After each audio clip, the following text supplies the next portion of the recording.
You see 5 or 7 Tour de France championships was great. I'm not sure how good it was. 73 and 70 home runs. That was awesome. How good was it? You know, the ability to use our bodies in some amazing ways and to be able to kick our leg up in a circle is great. But when it lands on the skull of somebody's head, I'm not so sure how good that is. And we are far more enamored with greatness than goodness. Sports Illustrated back in 1997 ran a cover of a bicep with a needle in it in drugs in sports. That was back in 97. And of course, since 1997, we've pretty much eliminated all drug use in sports. But back then, it was a problem. In this article, that the whole magazine was about this, and in an article, they shared a scenario that a doctor and sports psychologist put together, and he interviewed 198 Olympians and aspiring Olympians. In other words, elite athletes, top-level athletes. And he put this scenario in front of them. Here was the scenario. He said, you are offered a banned performance-enhancing substance that comes with 2 guarantees. 1, you'll not get caught. 2, you'll win every competition you enter for the next 5 years. Would you take the substance? How many of those people do you think said yes to that? Anybody take a guess? 198 Olympians, aspiring Olympians, offered that scenario. How many said yes to that? How many? 150? 195. I'd say if you said 198 out of 198, I'd say be careful, because then you're saying you would take it.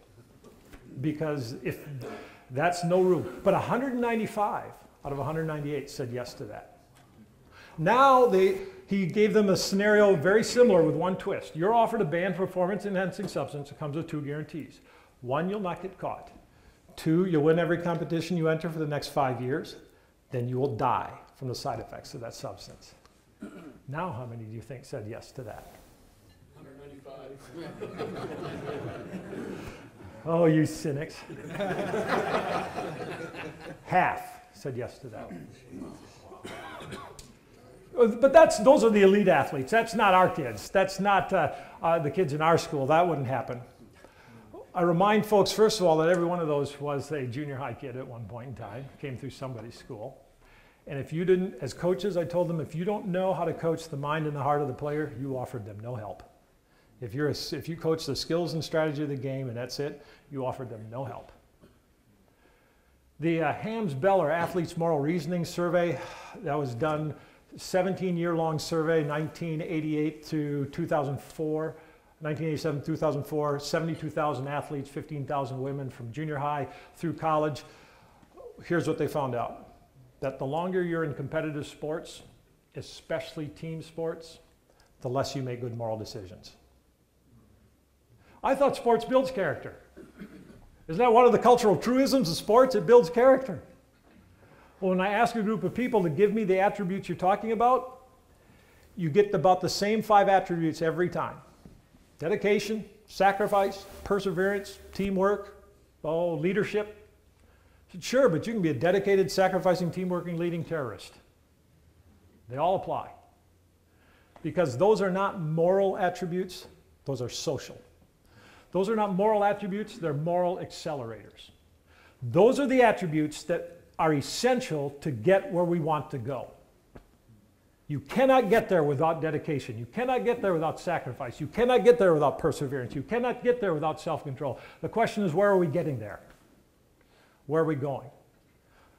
Where we're going are moral attributes. Those are our compass. And what we know of sports, that left to itself, it erodes things like honesty, justice, responsibility, mercy.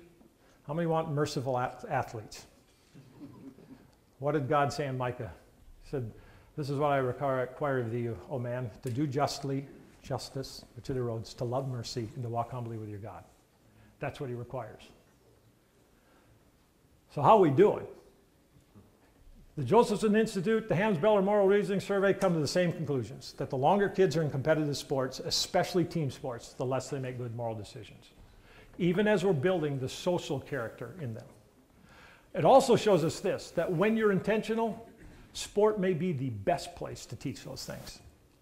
Because it's not academic. It's not getting the right answer on the test. It's going to have to eventually look like something. That's where we're stepping into the gap to try and work with coaches. To say, while you're coaching the skills and strategy of the game, can you push back against the pressure that has enthroned winning as the ultimate purpose of sport? And reinsert the things that matter so that we're not conformed by that.